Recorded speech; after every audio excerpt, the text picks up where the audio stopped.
janji, langit selalu biru, tetapi Dia berjanji selalu menyertai. Tuhan tak pernah janji jalan selalu rata, tetapi Dia berjanji berikan kekuatan. Jangan pernah menyerah, jangan berputus asa. Mujizat Tuhan ada saat hati menyembah. Jangan pernah menyerah, jangan berputus asa. Mujizat Tuhan ada bagi yang setia dan percaya.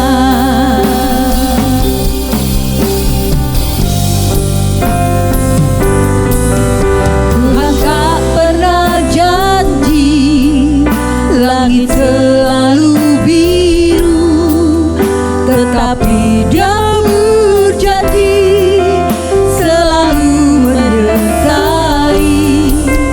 Tuhan tak pernah janji jalan selalu rata, tetapi Dia berjanji berikan kekuatan. Jangan pernah menyerah, jangan berputus asa. Mujizat Tuhan ada saat hati menyembah. Jangan pernah menyerah, jangan berputus asa. Mujizat Tuhan ada bagi yang setia dan percaya.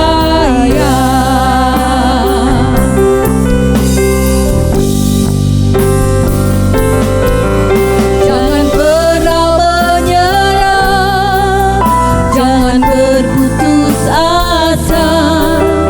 Mujizat Tuhan ada saat hati menyembah.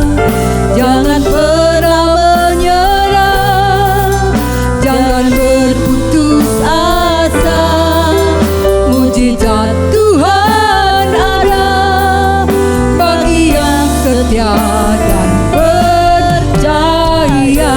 Bagi yang setia, bagi yang setia dan percaya.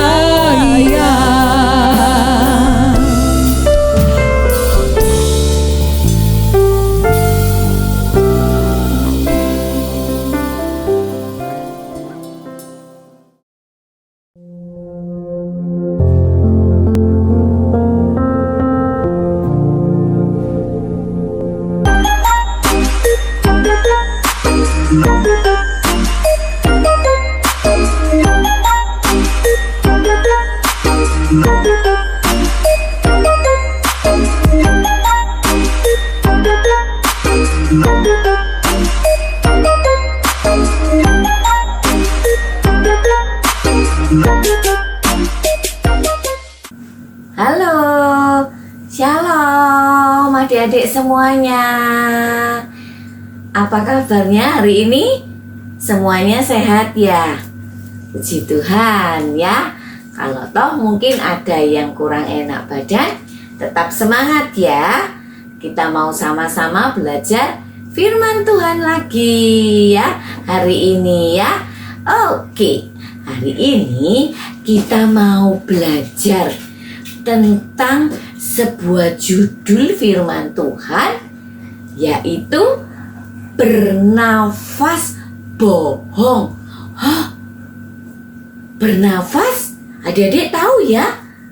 Tahu ya artinya bernafas ya? Loh, kok bernafas bohong? Apa itu ya? Nah, nanti kita sama-sama belajar ya. Ayatnya ada di dalam Amsal pasal 19 ayatnya yang ke-9. Nah, Tante mau bacakan atau kita sama-sama baca di dalam Amsal pasal 19 ayat yang ke-9 ini dalam terjemahan baru ya. Kita baca sama-sama ya. Yuk, 1, 2, 3. Amsal 19 ayat 9. Saksi dusta tidak akan luput dari hukuman. Orang yang menyembur-nyemburkan kebohongan akan binasa. Oh, mungkin kata-katanya anak-anak agak sulit ya untuk mengerti. Pelan-pelan nanti kita akan belajar ya. Nah, Tante mau tunjukkan juga di dalam Amsal ini sama ayat dan pasalnya, tapi dalam terjemahan lama ya, dalam Alkitab terjemahan lama. Anda mau bacakan buat anak-anak semuanya ya. Seorang saksi dusta tiada akan terlepas daripada hukum, dan seorang yang bernafas bohong itu akan binasa kelak. Nah, ada kata-kata bernafas bohong ya, seperti judul kita firman Tuhan hari ini ya. Nah, yuk sekarang Tante mau kasih tahu mungkin yang masih kecil-kecil, apa itu bernafas? Bernafas itu ketika kita menghirup udara. Boleh diikuti ya, menghirup udara pakai hidungnya, dihembuskan. Nah, itu namanya bernafas ya. Nah, adik-adik yang kecil tahu ya sekarang ya, itu bernafas. Kita bernafas menghirup udara dan menghembuskannya. Dan bernafas ini nggak bisa berhenti. Kalau berhenti berarti orangnya sudah meninggal, ya kan? Jadi dilakukan terus menerus.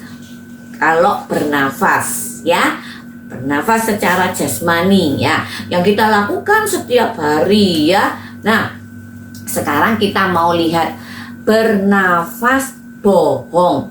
Hah, apa itu ya bernafas bohong ya? Nah, bohong tahu ya, berkata yang tidak benar, berkata yang tidak sejujurnya. Sekali orang itu berbohong, wah, gak apa-apa, bohong sekali aja gak apa-apa. Dilanjutkan lagi menjadi 2 kali bohong, dan itu dilakukan terus menerus, akhirnya menjadi kebiasaan berbohong. Nah, itu loh maksudnya bernafas bohong itu. Pelan-pelan ya adik-adik ya, nanti kita akan belajar lagi lebih dalam ya.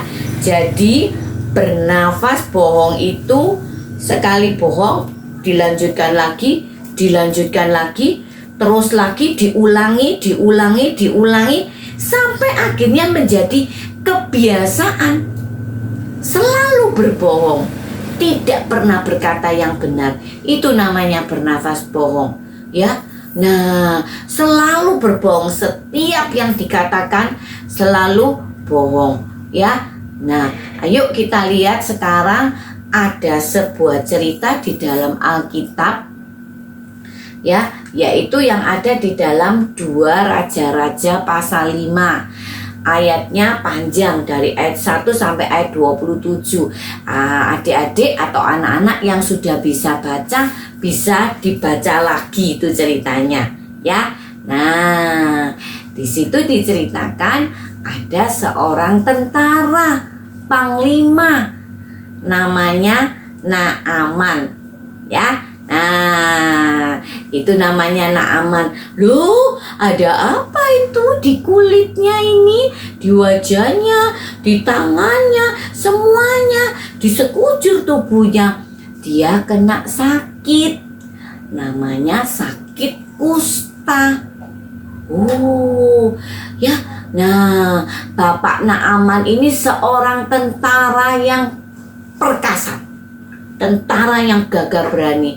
Tapi ketika sakit dia tidak bisa berbuat apa-apa. Waktu dulu ketika orang sakit kusta, dia tidak bisa dan tidak boleh kemana-mana, ya kan? Nah, dia sedih. Gimana ini caranya untuk sembuh dari sakit kusta ini ya? Nah, dia punya seorang pembantu ya, anak kecil, anak gadis kecil yang biasanya membantu istri dari Pak Naaman ini. Nah, pembantu ini, anak gadis kecil ini bisa jadi berkat loh anak-anak walaupun masih kecil ya. Dia memberitahu kepada Ibu Naaman ya. Nah, itu loh, di Samaria itu ada seorang nabi. Kalau Pak Naaman ke sana, loh, mungkin nanti nabi itu akan menolong untuk menyembuhkan Pak Naaman, ya kan?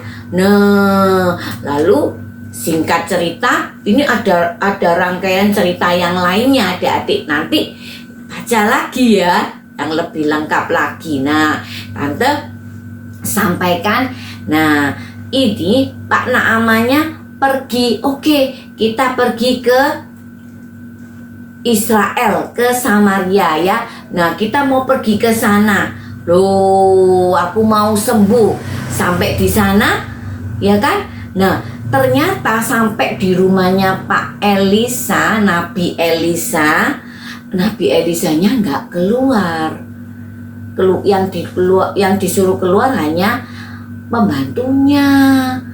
Dikasih tahu, Pak Naaman disuruh pergi ke Sungai Yordan, disuruh mandi di sana 7 kali, cuma bilang gitu. Sedangkan nabinya gak mau keluar, ya kan? Nah, Pak Naamannya jadi marah, ya kan? Dia jadi tersinggung, gak mau menemui aku. Nah, disuruh mandi di Sungai Yordan. Nah ya, beberapa adik sudah tahu cerita ini ya kan. Nah, tapi untungnya ada anak buahnya dari Pak Naaman ini memberitahu, kan gak susah, cuma disuruh mandi 7 kali, disuruh masuk ke dalam Sungai Yordan, kan itu tidak susah, kenapa gak dicoba? Ayo kita ke sana ya. Nah, untungnya Pak Naamannya mau, ya kan? Dia menurut ya. Dia pergi mandi di Sungai Yordannya ini 1 kali masuk mandi ya. Nah, ke dalam sungainya ya. Nah, kalau dulu terbiasa ya mandinya di sungai gitu ya. Nah, mandi 1 kali, belum ada perubahan ini. Masih ada kustanya 2 kali, 3 kali, 4 kali, 5 kali, 6 kali, belum ada kelihatan perubahannya.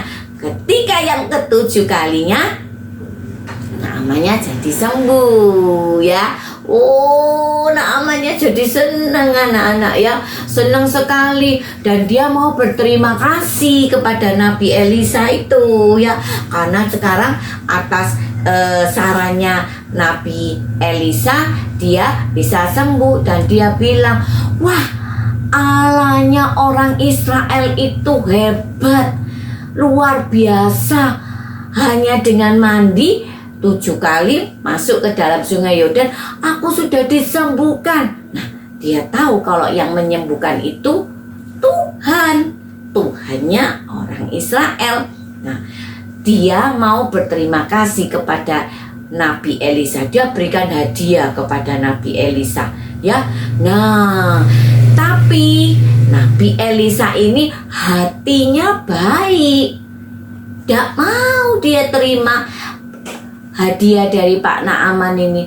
Loh, bukan saya yang menyembuhkan, tapi Tuhan Allahnya Israel. Dia yang menyembuhkan, Tuhan yang menyembuhkan. Aku gak bisa menerima hadiah ini. Aku tidak mau ya, sebab yang menyembuhkan bukan aku, ya kan? Nah, Nabi Elisanya hatinya dijaga. dikasih hadiah yang banyak dia nggak mau anak-anak ya. Tapi berbeda anak-anak, berbeda dengan ini bujangnya. Di Alkitab itu ditulis ya, ini pegawainya, anak buahnya Nabi Elisa yang biasa mendampingi Nabi Elisa, namanya Gehazi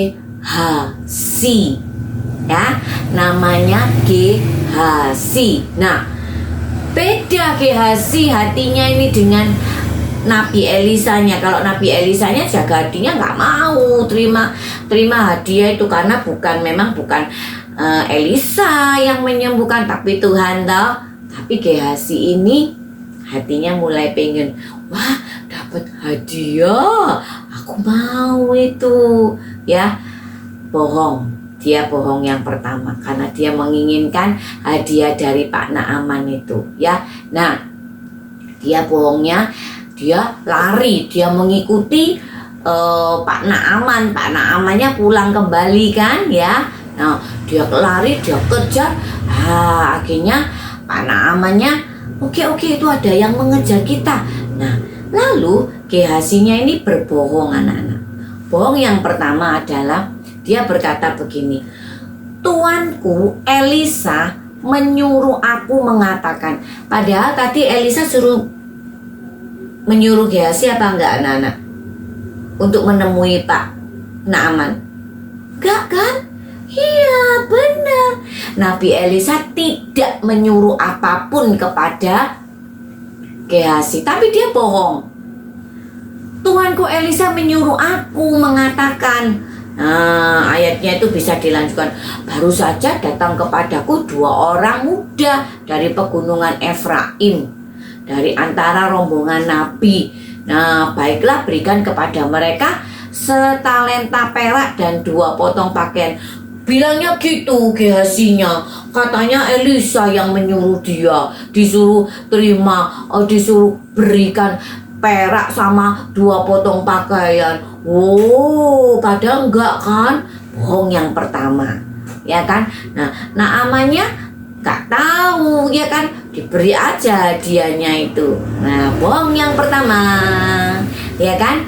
Lalu karena sudah bohong pertama, tidak jaga hatinya, bohong yang kedua. Baru saja Gehazi masuk dan tampil ke depan tuannya. Tuannya itu Nabi Elisa ya. Ayat ini tante ambil di Alkitab ya. Berkatalah Elisa kepadanya, dari mana Gehazi? Gehazinya ditanya seperti itu. Dia bilang gini Gehazinya, hambamu ini tidak pergi kemana-mana. Loh, adik-adik, bohong lagi ya? Iya, katanya tidak kemana-mana. Padahal tadi kemana? Ayo. Iya bener. Padahal tadi Gehazinya menemui Pak Naaman, ya kan? Nah, bohong yang kedua. Nah, tadi yang tante ceritakan, bernafas bohong itu artinya bohong 1 kali, dilanjutkan lagi, diulangi lagi. Akhirnya itu akan menjadi kebiasaan untuk berbohong. Nah, apa akibatnya ya? Nah, apa Nabi Elisanya tahu kalau Gehazinya bohong? Tahu, sebab Nabi Elisa suka berdoa ya. Nah, Tuhan memberitahu ini Gehazi ini bohong. Akhirnya Nabi Elisanya bilang, penyakit kustanya Pak Naaman yang sudah disembuhkan sekarang pindah ke kamu, pindah ke Gehazi. Sekarang Gehazinya jadi sakit. Nah, itu akibatnya, ya kan? Nah, yuk adik-adik kita lanjutkan ya. Kenapa si Gehazi itu berbohong? Ya, sebab itu sumbernya dari hatinya. Dari hatinya Gehazi. Gehazi punya keinginan. Dia lihat, loh Pak Elisa kok nggak mau terima hadiahnya itu. Aku mau. Timbul ide, timbul pikiran untuk berbohong. Sumbernya dari mana? Hatinya Gehazi yang tidak baik itu, yang menginginkan hadiah itu, ya kan? Nah, punya keinginan hati yang tidak baik, yang jahat dituruti. Ya kan? Nah, sumbernya dari hatinya. Akhirnya jadi kebiasaan nafas bohong, ya. Nah, berbohong itu seperti itu. Dari hatinya, aku mau bohong supaya aku dapat hadiah, banyak hal nanti, ya contohnya. Nah, dituruti, keinginan hatinya itu dituruti, bohong, bohong, bohong, bohong, bohong. Akhirnya jadi kebiasaan. Itu namanya nafas bohong. Ya, bernafas bohong itu artinya jadi kebiasaan, ya kan? Nah, itu Gehazi berbohong karena dia sumbernya dari hatinya yang tidak baik itu dan dituruti, ya. Nah, ada akibatnya enggak ya kalau kita berbohong? Ada dong, apalagi kalau kita bernafas bohong, ya kan? Nah, ada akibatnya. Yang paling utama adalah tadi di ayatnya dikatakan di Amsal 19 ayat yang ke-9 akan binasa. Ya, ini yang paling bahaya adik-adik. Jangan dibilang bohong cuma sedikit kok, gak apa-apa bohong untuk kebaikan. Gak ada namanya bohong untuk kebaikan itu. Ya, bohong tetap bohong, itu dosa. Ada lagunya, ya kan? Dosa, tidak ada alasan apapun. Akibatnya yang paling bahaya adalah kehilangan surga, keselamatan jiwanya, ya. Nah, mau seperti itu? Ya, pasti tidak ada yang mau adik-adik ya. Nah, sebab itu mesti hati-hati dengan mulutnya. Lalu apa sih akibatnya bernafas bohong? Ini seperti Gehazi ini jadi kusta, ya kan? Iya, jadi kusta, jadi bahaya, ada banyak akibat, jadi malapetaka, ya kan? Jadi mungkin sakit dan lain sebagainya, ya. Oke, nah sekarang akibatnya yang lainnya. Kalau kita bernafas bohong, jadi kebiasaan bohong itu tidak dipercaya orang lain, pasti tidak ada yang mau percaya sama kita. Tidak ada orang yang mau percaya. Ngomong satu kali, bicara satu kali, bohong, kamu selalu bohong, kamu selalu bohong. Gak ada yang mau percaya, gak ada yang mau berteman. Loh, gak enak kan kalau kita, padahal kita sudah ngomong, enggak loh ini bener, gak ada yang mau percaya. Hati-hati ya. Nah, ada akibatnya ketika kita menjadi kebiasaan untuk berbohong. Sekarang gimana caranya aku mau berubah? Ya dulu aku suka bohong sampai aku tidak dipercaya, padahal aku sudah bicara yang sebenarnya. Yuk, ada caranya. Kalau adik-adik mau bertobat, kalau kita mau berubah, ada caranya. Ketika ada kesempatan, jangan dituruti. Bisa kesempatan untuk bohong, jangan dituruti, ya kan? Nah, bisa menguasai hati kita dengan pertolongan Roh Kudus. Misal contoh yang paling mudah, yang sering diberi contoh. Ketika main-main, di dalam rumah memecahkan vas atau apapun peralatan yang ada di rumah, ya kan, jadi pecah. Nah, sebenarnya ada kesempatan loh, kan ada orang yang melihat, pura-pura nggak tahu aja. Nanti kalau ditanya sama mama, ada kesempatan toh, ya kan, tapi tidak mau menuruti. Apa yang harus dilakukan? Walaupun ada kesempatan untuk bisa bohong, tapi tidak dituruti, bisa menguasai hatinya. Minta tolong Roh Kudus. Nanti mama pasti marah. Gak apa-apa, itu resikonya. Tapi bicara yang jujur. Maaf ya, tadi saya yang pecahkan vas bunganya mama. Mungkin barangkali mama bisa marah, ya kan?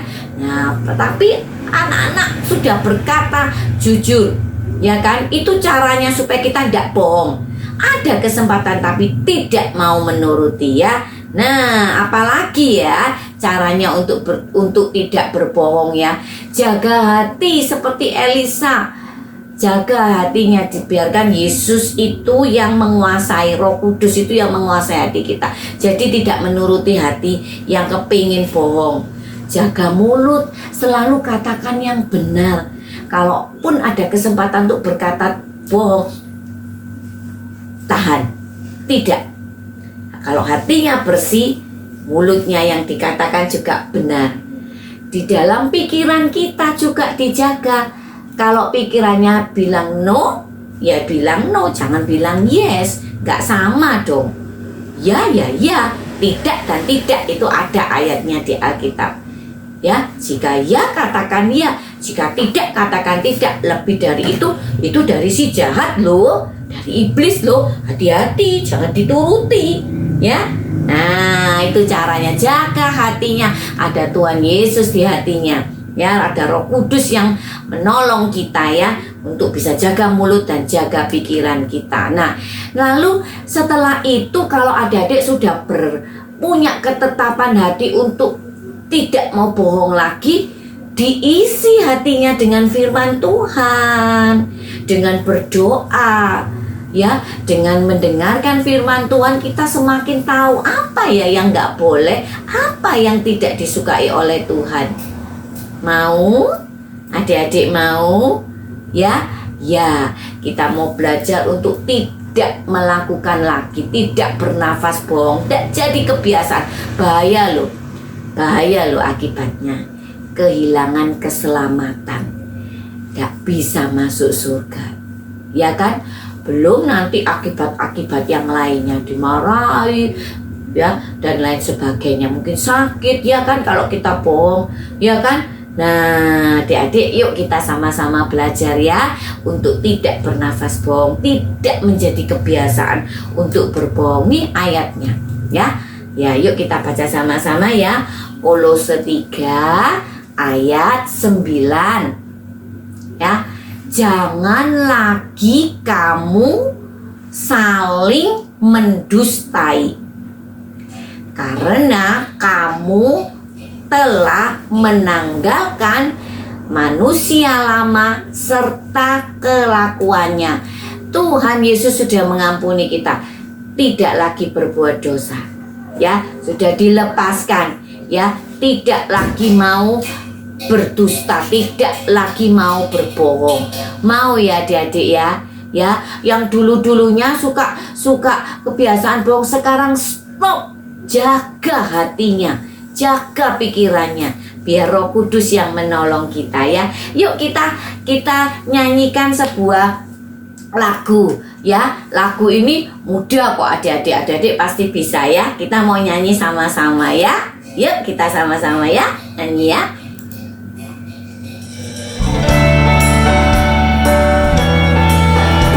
Bohong itu dosa, ingat-ingat itu ya.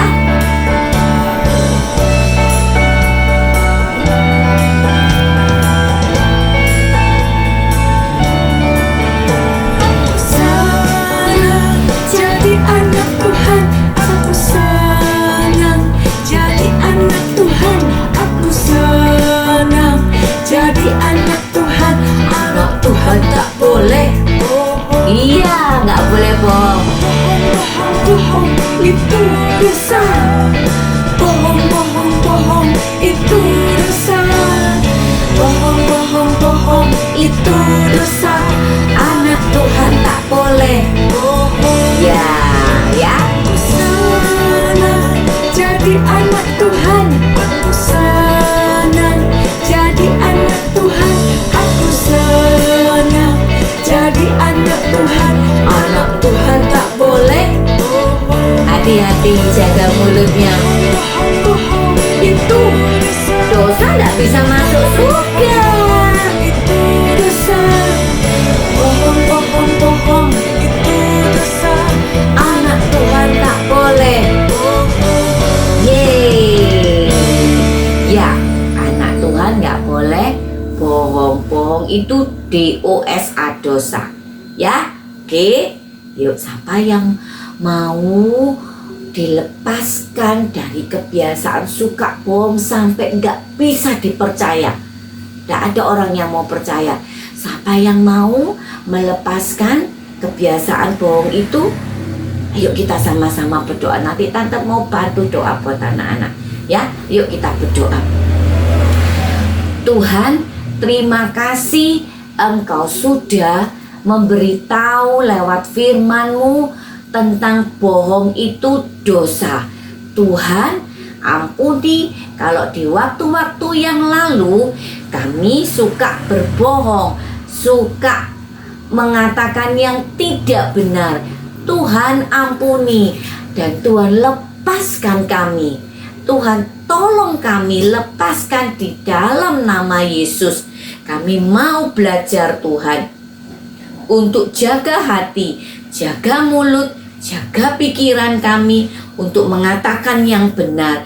Tuhan tolong kami dan Tuhan ampuni kami, beri kami kekuatan-Mu Tuhan, supaya kami bisa melakukan firman-Mu. Terima kasih Tuhan Yesus, memberkati setiap anak-anak-Mu Tuhan, memberkati setiap orang tua juga Tuhan. Terima kasih Bapa yang baik, terima kasih di dalam nama-Mu Yesus yang selalu menolong kami, menjagai hati kami tetap suci. Kami mau menjadi anak Tuhan yang menyenangkan hati Tuhan. Dalam nama Yesus kami berdoa. Amin. Ya, puji Tuhan ya. Janji ya, sama Tuhan bukan sama manusia, tidak lagi berbohong. Puji Tuhan. Tuhan Yesus memberkati adik-adik semuanya.